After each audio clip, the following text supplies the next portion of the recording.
It's a real pleasure to talk to you today, and I will start off by saying um, every Israeli at this moment is not so focused. I'm talking to you, and yet in our minds, our thoughts are consistent of one thing. When will the attack start?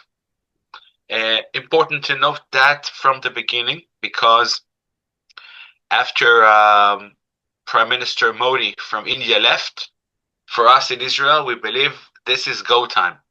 And we believe it's going to happen anytime soon, especially with the fact that we have Purim in a couple of days, where we celebrate the Book of Esther and actually, another decree against the Jewish people that was finished.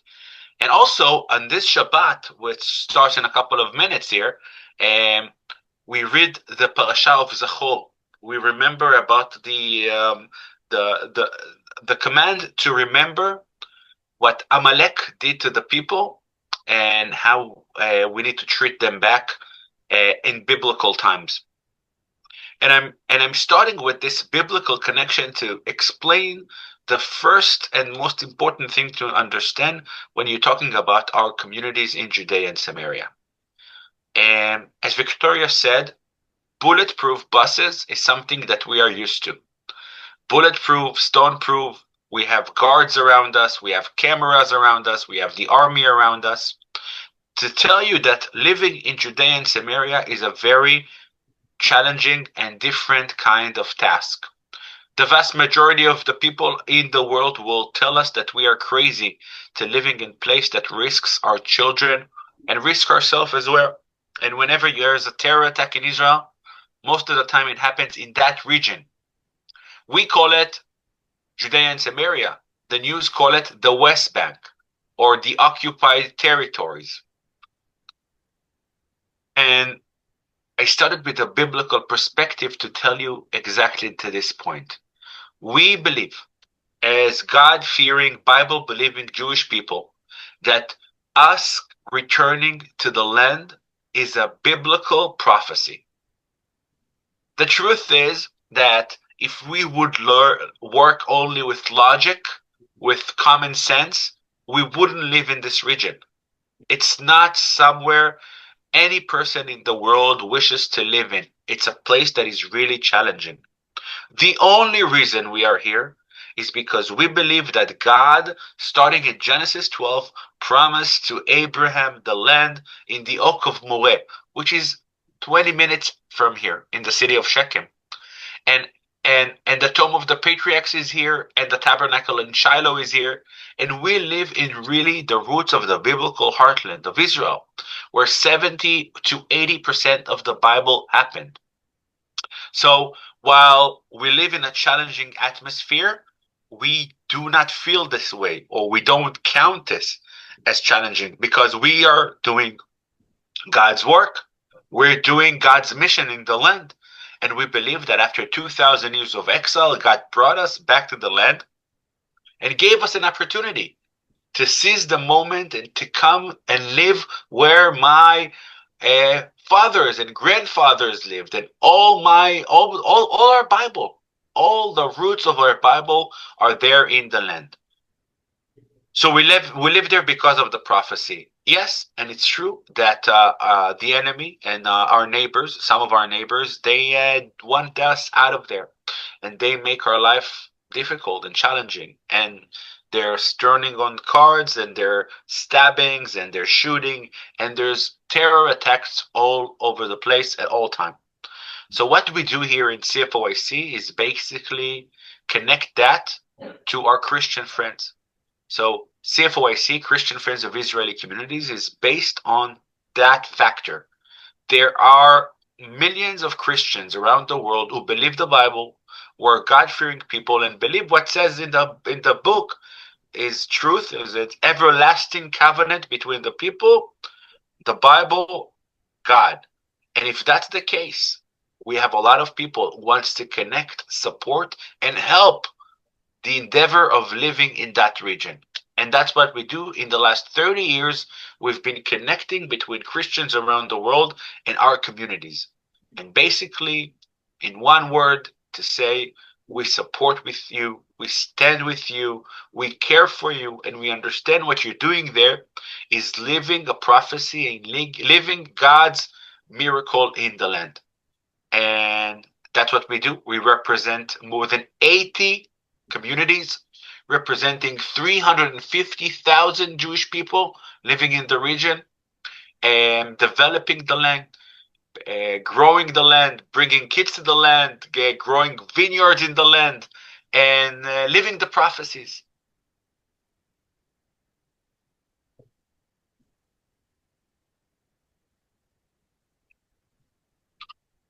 Sorry, Shmuel, I had to just get back to the microphone when you wouldn't hear me. Okay, and just to be clear, you are not, the goal in Judea and Samaria is not to rid that area of Arab other people, right? It's not meant to be just Jews only, nobody here, we're against you. This is just, you want to live there and you have the right to live there. Just minding your own business. Am I correct or am I overstating that? I'm not saying everybody's perfect, but just, I think you're correct, and I think we haven't done anything to prove differently. Ever since coming here, we understood that there were people living here in the region, and we never did anything to finish that or do something with that. We understand that some people live next to us, and we have no problem. And to be honest, I think it's more than we don't have a problem. I think we are allowing to many of the people in good times to prosper and to work with us. And they're allowed to come and work in many of the establishment Jewish people are doing in the region, and industrial areas we're building. We believe that there's a room, there's a place in the world that we can live at this biblical heartland. The problem is not what we care for and how we are enabling this neighborhood. The problem is that our neighbors a lot of the times don't want us here. Meaning, in the sense that after the Oslo Accords, there are big Palestinian cities. And if you visited Judea and Samaria, you will see something unbelievable. In the entrance to my community or any other community, you don't see anything like that. But when you enter a big Palestinian city, you will see a big red signs that says it's against the law and risks to your life to enter this region. Meaning it's really one-sided. The fact that we live there and we exist there and we want to build our home doesn't prevent anybody else to live in the region. We have no problem to live in peace and quiet. We prove that every day. You never hear about terror attack happen against Palestinians. You know, some people react when once in a while there's a story about a shepherd that beat another shepherd. These are minor stories. This is not terror. This is not a system. The contrary, until now, since the establishment of Judea and Samaria, there were hundreds and thousands of casualties, Jewish casualties, that were killed in the process of living here. So yes, we have no problem to coexist. The problem is that sometimes our neighbors don't want to coexist, and a lot of them want us out of here, and that's the sad reality. Well, we hear so much in the last few weeks and months about settler violence. Please tell us what you understand, what you experience, what you know. Yeah. I do this Zoom calls and talks around the world often. And whenever I'm being presented with this question, something in me starts to boil, and I'll explain why.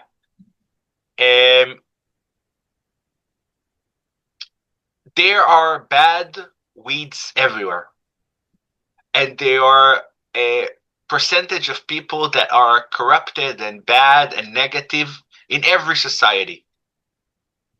The numbers of people that we're talking about dealing with the stories of settlers' violence are, I'm not exaggerating if I'm going to say 20 people, 30 people.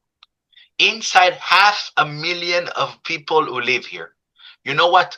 There are 100 people. They're in 1,000 people.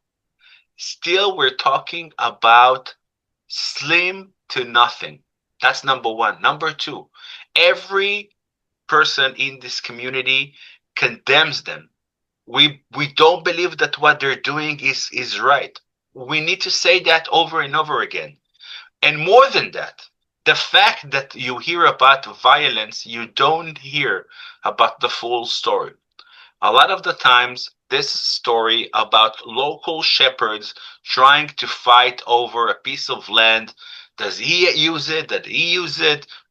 Who does it belong to? On a very personal level. The facts are this. I can name you and you can name hundreds of Israelis who were murdered in Judea and Samaria. Israelis, Jewish people murdered in this region. I don't think anybody here can name maybe one person that is being accused that Israel is murdered, and it was also a questionable issue. So we're talking about hundreds and thousands of incidents and a couple of few incidents here, and yet you ask me about this question. So I want to try to implement a theory here. And the theory is very simple. There are hundreds of incidents per day from the Palestinians towards Jewish people in the area, and there's one incident a week in the other direction. In average, you will get the news about the Jewish incidents, and you're not going to get the news about the Palestinian incident.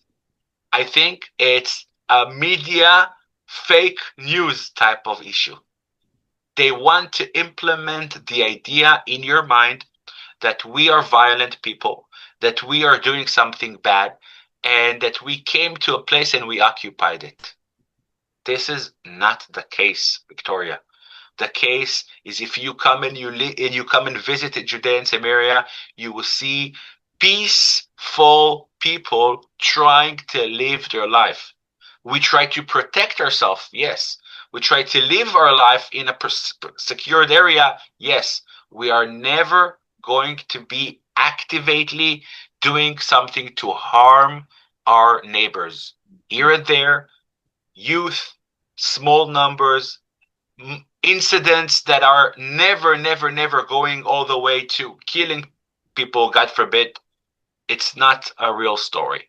And I think if you come to the land and you see and you live around you and you understand what happens, you will see how it's clearly another fake attempt to present something that is not the reality. Yeah, there was a story maybe a month or two about settlers burning down a church in the Galilee, or maybe it wasn't. I can't remember where. Shmuel, you know what I'm talking about, but just to illustrate your point, it turns out that it was Palestinian kids who attacked a Jewish shepherd. Am I getting this right? I don't want to get my facts totally wrong here, but even the Christian priest of the community came out and stoned this shepherd, and they burnt the field, but the church was already a ruin. But that was the news. That's what everybody heard, that settlers burned down the church and they hate Christians and they hate. I want to add on this because I wrote my newsletter just 2 days ago. I was offended by a question that was presented by Tucker Carlson to Mike Huckabee. Did you see the interview? Have you heard of the interview? So there was an interview between Tucker Carlson and Mike Huckabee, the American ambassador in Israel. And he truly asks about how Jewish people, the way they treat Christians in Israel. So Mike Huckabee immediately says to him, I am a pastor. I play the bass in my church, and I'm doing it every Sunday in my church here in Israel. And I wanted to add on that, and I wrote that Israel is the only place in the Middle East that Christian numbers are growing and not being reduced. We are tolerant. We are welcoming people. Jewish people around you. Did you ever felt resentment or something goes against you because you're not a fellow Jew? We've been persecuted and treated badly for 2,000 years of exile. We became the most tolerant, peace lover people who want to live in peace and welcome others in our midst. And Christians are welcome. Their numbers grow. I wish that all of you would come and visit our communities. That's what we do, by the way. We bring people to our communities to see with your eyes how much love and appreciation our communities have towards Christians around the world. So yes, there's nothing to do with that, and I truly believe that this is the media attempts to bring Israel bad news and bad perspective to others. If reality is not going to win, then fake news and brainwash by the media will win. Cheryl, I don't know if you've got in your tour plans to go to Judea and Samaria, but the plans that we have on our, and I'm not saying take mine over hers, I'm just saying we do try to take people to these communities when we can, because you just have to see for yourselves like what is the problem, and it's so important to not, like the people who are protesting us, like just come in and listen to what we're actually saying and what's actually happening and not your perceptions. But anyways, Shmuel, we also have heard just loops and loops and loops of, we get into what we don't get into, but people ask us about the dedicated roads and the checkpoints. And what would you like to say about the dedicated roads and the checkpoints? It's on the same category of violent by the settlers. Checkpoints and roads are a means of protecting our life. There are checkposts entering Israel and coming into Judea and Samaria. I need to pass in those checkposts as well. The only reason why we have checkposts is that if we won't have those checkposts, terrorists will enter Israel and different communities and make terror. We are now in the days before Purim, and I want to remind you, I want to bring you back 10 and 20 years ago. If you remember, there were always around Purim bus explosive in Yerushalayim and in Tel Aviv. They made a point to make Purim, which is a joyful, happy holiday, to make it a very sad holiday. And they always focused in those big terror attacks exactly in these days. How does it happen? Because they have their designated cities, the Palestinian cities, that we Israelis are not allowed in, they have a place to prepare and program any terror attempts they're trying to do. Now, the only thing that stops them is getting on a car and drive 30 minutes. That's it. 30 minutes and they are inside big cities in Israel. We shouldn't stop that. We shouldn't check who's entering and who's coming in. That's number one. Number two, I really urge you on your next visit to come and drive on our roads. And you will see that on our roads, we drive alongside two Palestinians. They drive together next to you on the traffic jam. You are here with a yellow plate. They are here with a white or a green or a red plate. You are being covered. They're all over, all around you. It's not just a random fact. Many of the terror attacks that happens on these roads. I just think of the latest couple of years ago, the D family. I urge you to Google Rabbi D after that. We had him in, well, he was supposed to come to Winnipeg, except the Iran war last June, but we had him on Zoom last year. Yeah, carry on. So family, big family, use two cars, drive towards the Jordan Valley. When a car of terrorists stops them and shoots at them, he loses a wife and two daughters on a split second, on the spot. This is exactly the point. We drive with them on a constant basis. If you ask me, we need to have more checkposts and more checkings. It's not the case. Unfortunately, if part of the Oslo Accords allow them to drive freely inside their towns, inside their villages, on main road, and we're driving next to them. You know, Victoria, you remember your story you started? Why did you use a bulletproof bus? Because of that. Because to protect you and to protect my son who drives to school, he needs to go on a bulletproof bus. We don't do bulletproof buses or cars for regular people, but tourists and school students need to have a bulletproof buses. That's the reality of life we're living, because our enemy drive on the same road as us and uses whatever they have to make our life a living hell. And that's the reality of our life there. I wish we would be more relaxed. I wish that we could have Winnipeg neighbors that are not doing anything bad to their neighbors. It's not the reality. Unfortunately, we live in a very tough neighborhood. And I want to go back to the beginning.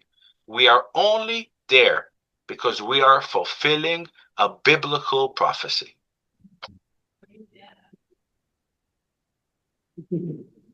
Now, Shmuel, I wish I could say all of our neighbors in Winnipeg are friendly, but I didn't tell you the kind of protests we had about this conference, but also that's nothing compared to what some of our Jewish friends, even in this room, have experienced, especially since October 7th. So the world is getting unfriendlier all the time. The next question would be, can you tell us the BDS, the boycott, divest, and sanction? I know you know many people, and maybe in this room, and maybe you don't. So maybe Shmuel, you can elaborate on the SodaStream situation, where there's this idea that if only we squeeze out any kind of commerce with these communities in Judea and Samaria, they'll all go away and die, and the world will win. But it's not Jews who are being mostly even hurt by this boycott, divest, sanction. By the way, I just have to say that a lot of the time we hear things are pro-Palestinian, but I think they're really just anti-Jewish. There is one Palestinian really being helped by a lot of these initiatives. But anyway, Shmuel, your answer. So you just gave the question and you gave the answer, and I think it's a great example to show you how. No, but it's not only with SodaStream. Yeah, I'll tell us about this. SodaStream for anybody who doesn't know in this room. Okay, so SodaStream is an Israeli company, sells worldwide, international company, and then somebody realized that it sits inside an industrial area in the borders of Judea and Samaria. So they call for BDS, and because we're occupying the land and whatnot. And it's a company, it's a big company. So they say, okay, we're going to move to another industrial area inside of Israel. But what people don't understand is that when they had to work in the industrial area in Judea and Samaria, 30 or 40% of the people work there were Palestinians who received good money to work in a factory alongside with Jewish people and bringing bread and butter to their home. And when the company had to move away, you know what happened? They lost their jobs. Because now they live a million miles away and they cannot come to work anymore. So who lost? Not the big company SodaStream. They're still selling millions and millions around the world.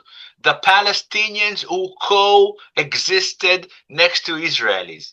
If there is a hope for peace or for any combined future, is when our neighbors will understand that living next to us is actually quite a blessing. And if I may say so, go ask a random Palestinian, do you prefer to live in Israel with those Jewish people around you, or Jordan, Syria, Turkey, Iran, Iraq, Yemen, You name it, all the Arab countries in the Middle East. I think it's a pretty simple answer.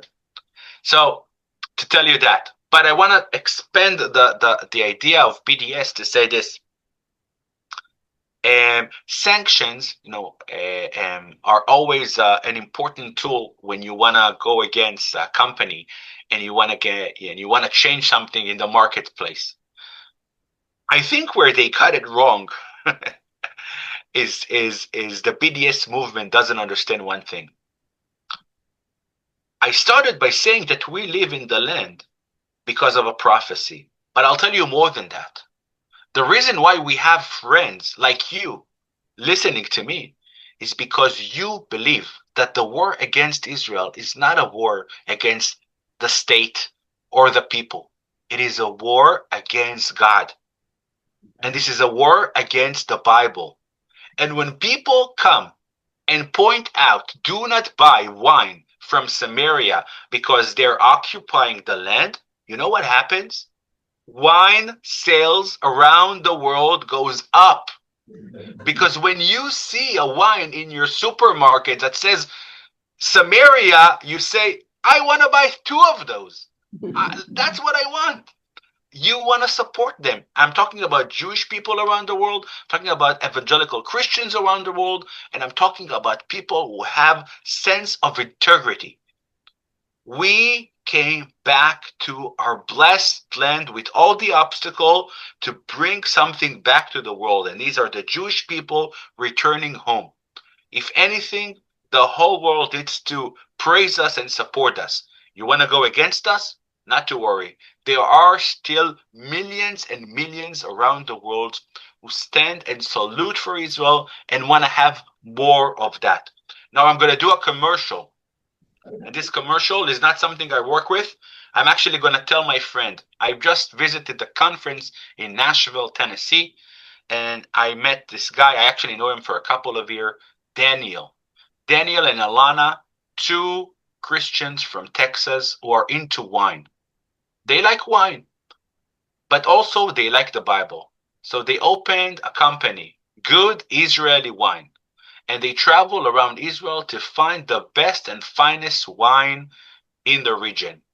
So I told them, come to one of the wineries in Samaria.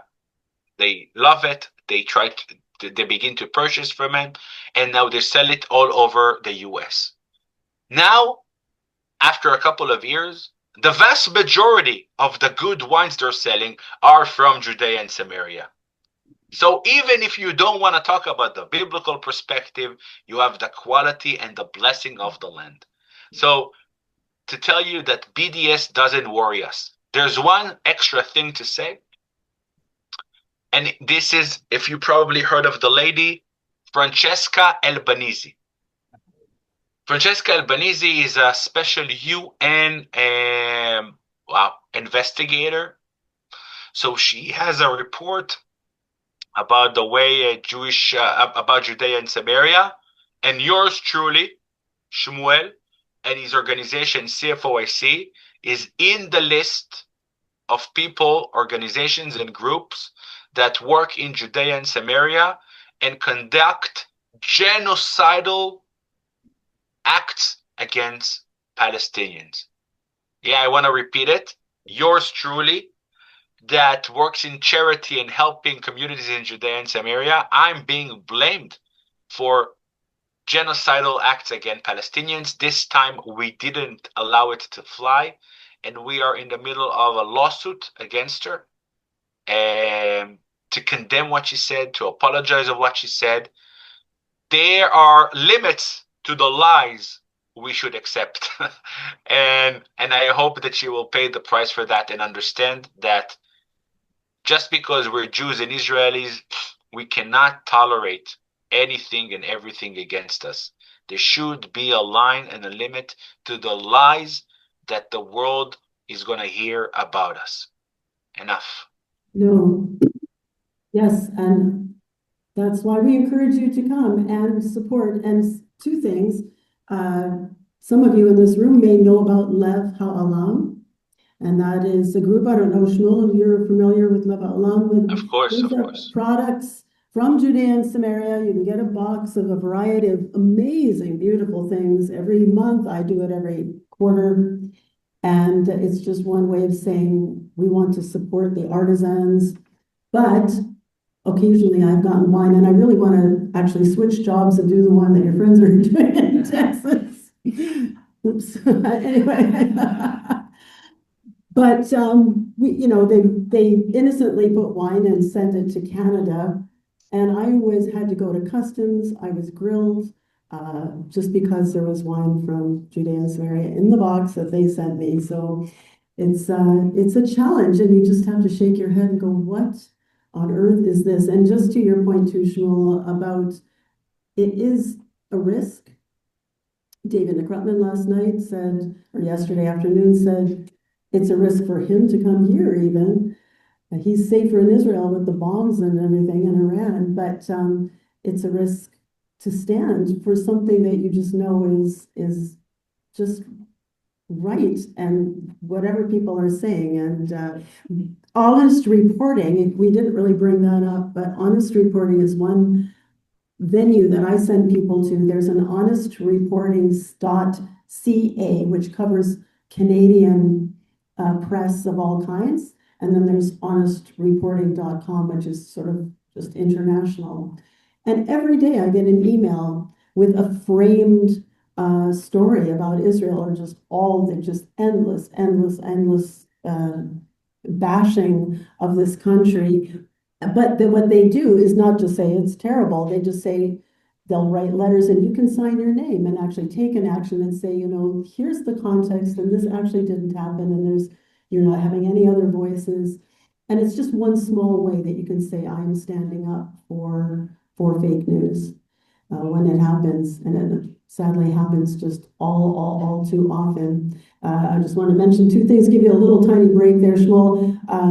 Two incidents. Dawn mentioned one last night that stick out. I mean, this happens all the time, but a mother and a daughter in one of the communities, I think in Samaria, on Shabbat, were absolutely brutally massacred by a terrorist. And by the way, we've said this many times through this conference, we are not anti-Palestinian. We're anti-terror, anti-violence, anti-rhetoric that leads to violence. But this poor mother were just absolutely butchered. And Ban Ki-moon, who was the UN Secretary General at the time, said, well, what do you expect when people are occupied? You got to go butcher people, slice them up. It's insane. So I was also, another incident, I was at the getting my nails done with my daughter. It happened. And I was watching the news, it was going on. This is a number of years ago. And it was covering a story where these two very nicely dressed gentlemen in Tel Aviv had supper at a nice place, then stood up and took out their machine guns and sprayed the entire restaurant, killing numerous people, and then they just walked out. And as the news coverage was going, of course, I'm just devastated and getting my nails done, trying to relax, and I'm just, oh. And then the news people said, well, where is the terrorist from? Oh, Hebron. And they both went, oh, well, that explains it. He's under occupation. You got to get up and spray a room full of innocent people having supper with machine guns, and it's kind of was excused.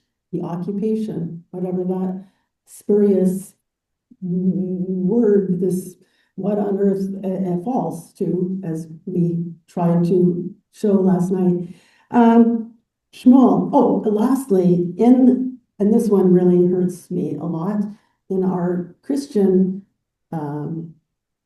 seminary here in Winnipeg, there's an exhibition. Of course, Israel apartheid, that's not bad enough that one country singled out in universities for decades. But this exhibition in the Christian seminary says it didn't start on October 7th. And the trajectory of that means, well, if you rape, butcher, behead, put babies into ovens, burn families alive, it's because it didn't start on October 7th. There was stuff going on, and we just had to do this. And it's just appalling what people get away with when they want to excuse just absolute demonic violence against Jewish people because of occupation. Anyway, Shmuel, I don't digress, but I'm going to give it back to you. Can you tell us about the new legislation concerning land purchases in Area C? This is fairly recent. So I don't want to sound like this person who blames the world about the way they treat us always. We are in charge of a lot of the problems we have. In Israel, we have a government that sometimes I disagree with, and there were situations in the past that problems that happened because of our government and because of decision making. When Israel liberated Judea and Samaria in 1967, there was a voice that says, yeah, it's an area in dispute, so we won't annex it, and we're not going to bring sovereignty to the land. By the way, same happened here. Yeah, here on the Temple Mount. You remember how on the 6 Days War, the Temple Mount was liberated, and yet we gave the keys to the Mufti at that day, and this is why they control the Temple Mount until this day. We all aware of that, right? It's important that people are aware that we landed on the Temple Mount and we gave the key willingly to the Mufti. So in the last 50 years, we live in Judea and Samaria, we develop it, but it's never officially annexed to be Israel. And therefore, a lot of the rules and regulations are still limited, and there are still obstacles. In our day-to-day life, we don't feel it. In our day-to-day life, everything is Israel, everything is connected to Israel, it's all good. But there are some things on the bureaucracy aspect that are not fully clear. And one of them was purchasing of the land. And again, this is something remarkable to understand. And I know the only way I always say that, come and visit, because that's the way you're going to see it. Every home and every house in Judea and Samaria needs to have a long line of permits and regulations like your home. Every window open, every porch, we need to have the engineer to approve it, and the local government to approve it, and everything is very safe and secured and by the books. Our enemy who lives around us, they build non-stop in Area C. You just drive and you see they're building everywhere and anywhere, and we still insist on playing according to the rules and play and build only when it is Israeli land, when it's not owned by a Palestinian, because we do understand that people who live there, who have acquired land, we shouldn't take it from them. It goes back to the question you asked before. So to tell you that the legal perspective was always complex in the land. Now, after many years, on that same status of questionable status on certain places, and everything had to be very complex to build, we are moving one step forward to the understanding and to declaring the areas that are completely Israeli areas, land owned by the state. The process will be easier. The process will be just like if you own land in Tel Aviv or in Netanya. Yes, you need to have some improvements and engineer and whatnot, but it's not going to be something so sophisticated, so complex. It all goes back, and to boil it down into one aspect, this is where my criticism to the state of Israel is. We need to make sure that the land will be annexed and be connected to Israel without a doubt. If everything I stated here is correct, and we believe in that we came back to our land after 2,000 years, that we don't want to put anybody out of them, we just want to coexist and live side by side, there is no problem to claim it to the world and say, this is an area in dispute, we're claiming it, it's part of Israel, it's we are indigenous to the land, if you wish, and we came back after 2,000 years. Judea and Samaria is the biblical heartland of Israel. It will always be and will always will. Why? Because God said so in the Bible.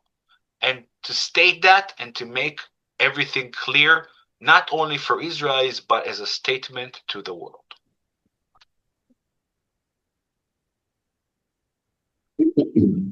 I see you're applauding, but I cannot hear you, so thank you for that. Shmuel, Christian Friends of Israeli Communities, there are Christians who understand this, have seen it, hear your hearts, and want to help. And you have so many needs. A lot of them are security needs, but just playgrounds and other things. Please tell us, because we were really quite astounded at what the needs were, especially in security, but share with us what kind of practical ways can people help if they choose to, and we'll make sure you know how, if you feel led, we're not, just if it's in your heart to help them, because the rest of the world isn't. And what do you want to tell us about the needs? So, if everything was clear until now, it's easy to understand that living in the communities of Judea and Samaria is a lot of the times very challenging. And people live there willingly, and they sacrifice a lot of the amenities that you have. And that's safety, and that's resources, and that's just tools to live a better life. So our work consists of 4 main areas. Number one is security, which is the obvious. You saw what happened on the 7th of October when the terrorists penetrated those kibbutzim. Can you imagine, God forbid, what would happen when the enemies is going to arrive to our communities? We are 500,000 Jewish people living inside 2 to 3 million Arabs. We don't have $3.5 million obstacles. We need to be ready and protected just in case. Now, I don't want to be so optimistic, because in every survey in Judea and Samaria, the majority of the people around us, they say that what happened on the 7th of October in Gaza is positive, and they want to do the same. So at least we need to be aware of that and to be ready and protected. And these are cameras, and these are drones, and these are flashlights, and this is just the basic gear to protect our homes. That's number one. Number two, we have a lot of wider elements, which is for elders, for special need kids, just things that we don't have the resources because we live far away from the cities. We live in an area that's inside the inland. We don't have big communities around us or big cities. So all the resources that people have in Israel, it doesn't get all the way there in those small communities. And this is something we're helping with. And with that, I can tell you that there's the libraries and music rooms and playgrounds and things that communities need, not only to survive, but to strive. But I want to give you my own personal, I would say, the most important thing at this moment right now. And this is something that I'm sure you heard in this beautiful conference. So you look at the person sitting next to you now when I'm Zoom, and I look like I'm positive, I'm smiling, everything is well.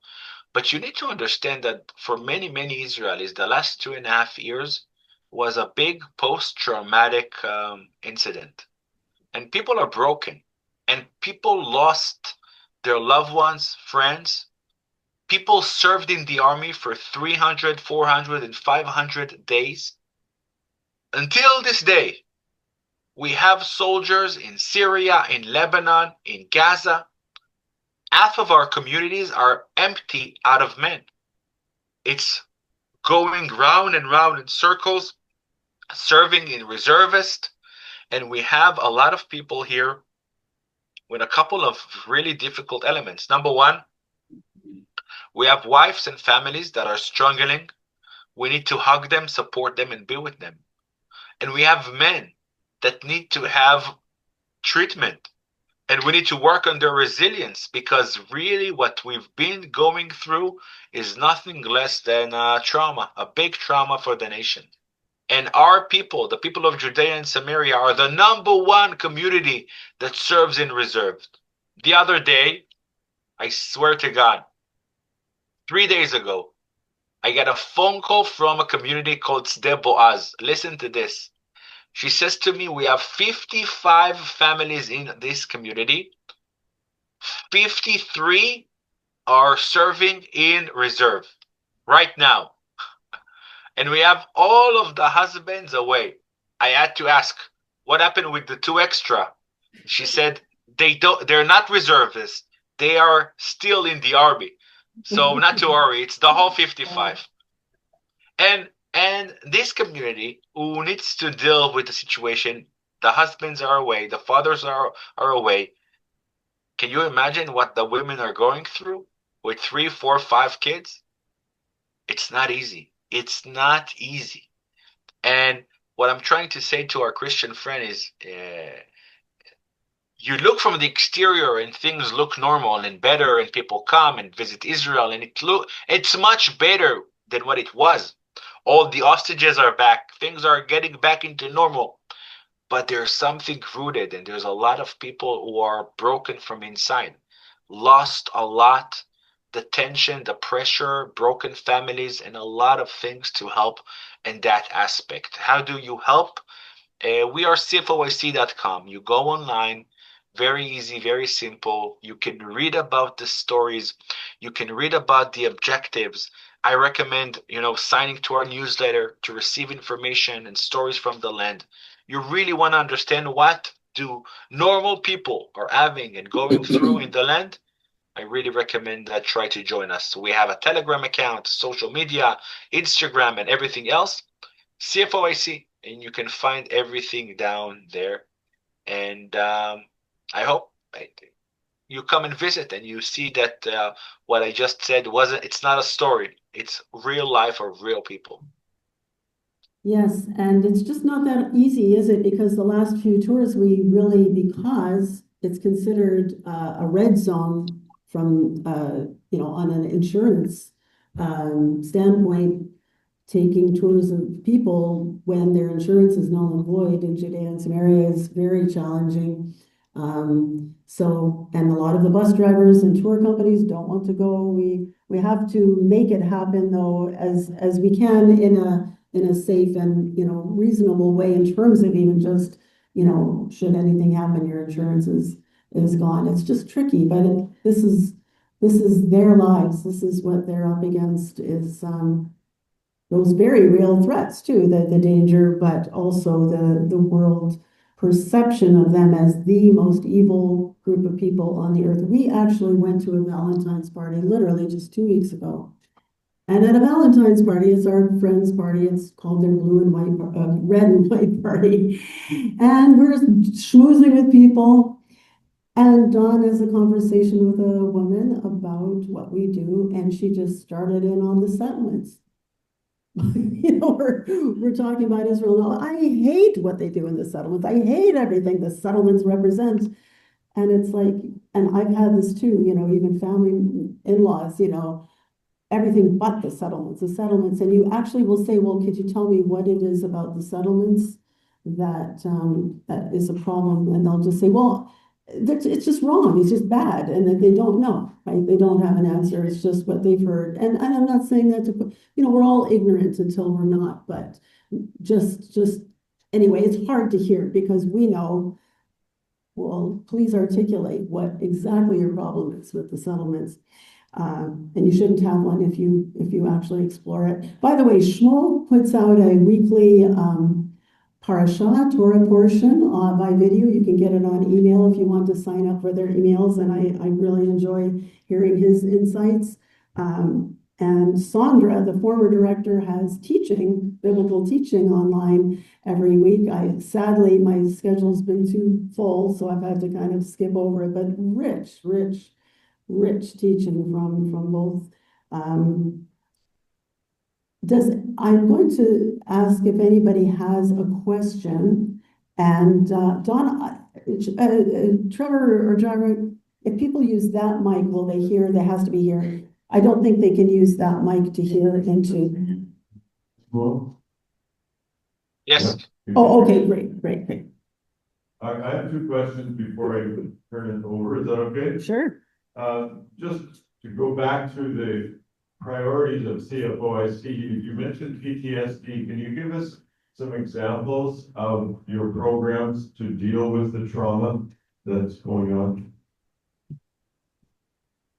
So the way we work, and actually PTSD, I think it's the most crucial time-wise, is that we don't have the ability to understand, and that's I think a bigger cause in our charity is we don't claim to know everything. We are there to serve the people. So the way it works is they come to us from the communities, from the regional councils, and say to us, we have a project happening, help us sponsor it. So I'll give you two examples of the resilience centers we're dealing with. In the south, the mountain of Hebron, that contains of 20 communities, they figured out one great thing. And actually, I have a personal connection to it. A month and a half ago, somebody that I personally knew, a father of 4, committed suicide. This is something that broke us. Everybody was surprised, was shocked. How could it be a friend? And when they start to dig, they understood something that is clear. You understand it, I understand it, but it was under the surface that men are going to serve in reserve, and the wife and the kids stayed home. So in that, very delicate balance, the poor and the miserable that we need to take care of is actually the wife and the children. And we a bit ignored the men going to fight in reserve. And this builds up. And usually, men are tougher. They don't need to talk about their problems. And you had to build this, a level of trust with the center to tell men in the region, listen, it's okay to be vulnerable. It's okay to talk about issues. It's okay to discuss what you're going through. So in one example, as I said, in Mount Hebron, they started off by having a nice meal. They brought together a barbecue expert and make a meal for 10 reservists together. And they casually said after that, that's our first event, let's meet in 2 weeks again. And they found out that after 2 weeks, people came for the second session. On the third session, they brought a professional psychologist or mentor or whatnot, and he offered not only to live it in the meal, but maybe to try to develop a connections with individual, to talk in a group setting and to grow up with individual. Listen to this. They started off by 3 groups of 30 people. After 2 meetings, offering them to come to a one-on-one meeting. You know how many people were willing to come? Out of 30, they wanted, if they're going to have 10, it's going to be amazing. 1/3 of every group. 25 out of the 30 said we're willing to come to talk about it because we understand this is burning us. This is overflow. So to tell you that the treatment and the resilience centers that we are working with are working in a very delicate situation of tough Israelis not willing so easy to go and talk about their issues. For the wife and the children, it's an easy task. We're there.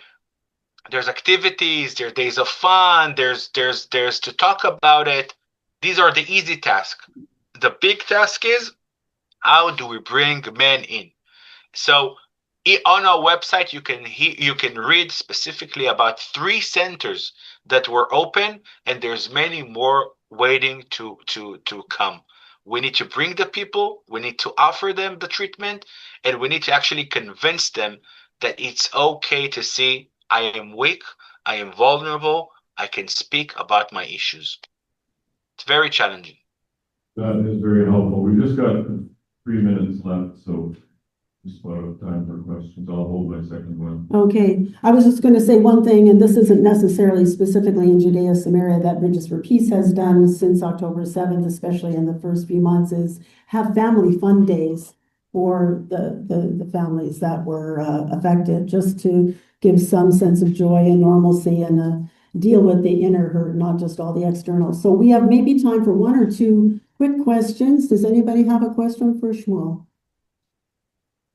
My question was population, since I don't see it. You said 350,000, and then you said 500,000, and I've heard 600,000 people, Jews in Judea and Samaria. Can you nail that down a bit clearer? 500,000. 500,000 Jewish people live in Judea and Samaria. Okay, we'll take that. Last question. How many Palestinians? You said 2 to 3 million Palestinians? Correct. It's maybe not really clearly known. So this is the first time I've heard of your organization. So Christian Friends of Israeli Communities, like how are you intertwining Christians, or can you kind of elaborate more on you running a ministry or welcoming Christians to come and help, or yeah, I just don't, can you just kind of elaborate on that whole dynamic there? Yeah, cool. So we are called Christian Friends of Israeli Communities because really this organization was established 30 years ago by a Christian pastor from Colorado that understood that Christian will have a better connection and a better understanding of what happens in the land through the lenses of the biblical heartland of Israel. And he called Sandra, who was the lady who established and founder of this organization, and they started to work together. So they opened an office in Colorado Springs, ran till this day by Kim Trop. She's Christian, and we have the Israeli side, the Jewish side. This is us in Israel. We live in Samaria, and we work together. The whole work and the whole mission is towards, targeting Christians. So we have traveled the world, talked to hundreds and thousands of people. We have an online presence. We have newsletters. We have teachings. We have tours. We go to conferences. We basically do everything possible to connect with Christians where they are. But also, if you come to Israel with a tour or without a tour, and you reach out to us, because we live in the land, we will give you and we will show you whatever you want to see in the land, but not a tourist company. We don't take you to the Sea of Galilee or to Jerusalem. Everybody else do that. We can bring you to the communities of Judea and Samaria. We can bring you to Hebron or to Shiloh, to Bethel, or to the Oak of Moreh and Mount Gerizim and Mount Ebal. We are dedicated, the focus in this Judea and Samaria biblical heartland region. We have tours. In March, we have our own tour. People come to us and we take them on a really special time in Judea and Samaria. So that's where the connection is. It's an interfaith ministry, if you wish, but it's based on the fact that we are on the land and we have our Christian friends around the world, and we're trying to connect and bring together these two elements. And I always challenge people, please test me. Come, mail us, and see what you will see with your own eyes and the VIP treatment you're going to receive in the land. I want to go back to what we talked about Christians and in the land. Judea and Samaria, because of 30 years of building this trust, is probably the place you will be treated with the most hospitality, welcoming, and love. Red carpet. Challenge me. Come, mail us, and you will see.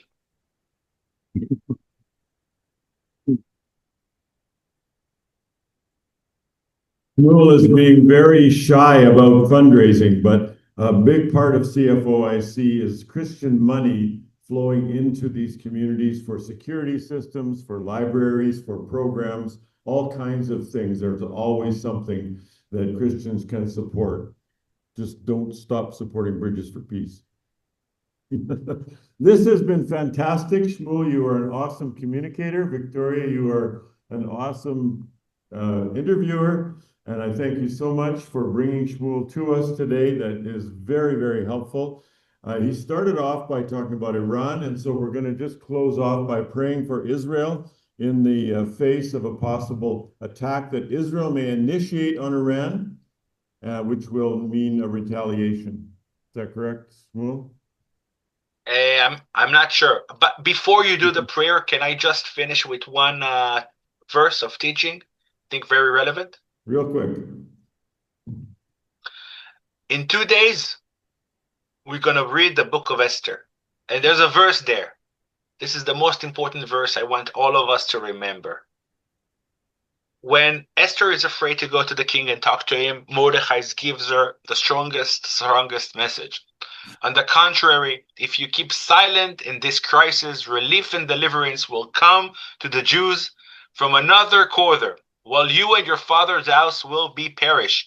And who knows, perhaps you have attended a royal position for just such a time. My friends, whatever this conference is going to bring to your heart, I want to ask one thing. Forget about CFOIC. Don't forget to stand and talk what you have in mind, and do not be silent. Do something with that, and know that Mordechai teaches us, if it's not you, it's somebody else.